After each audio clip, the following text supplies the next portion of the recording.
Congratulations po agad sa mga na-invite na sa Creator Monetization Tool.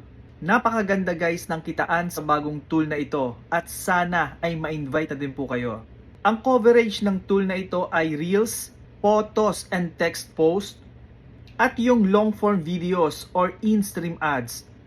Pwede po kayong kumita sa apat na media type na yan. Eto guys si Ma'am Mika Aviles at ang kinita ng isang video niya sa reel na may 106,321 plays ay umabot ng $4.21. At ito po yung earnings na pumasok sa Creator Monetization tool niya. Kaya napakaganda dahil ang earnings na ito sa Creator Monetization ay similar na din sa mismong earnings ng ads on Reels. Si Ma'am Mika po ay hindi pa invited sa ads on Reels or even sa in-stream ads. Kaya masaya ako sa bagong tool niya na ito. Kasi covered na lahat ng halos na magagandang monetization tools. Payo ko lang sa mga na-invite na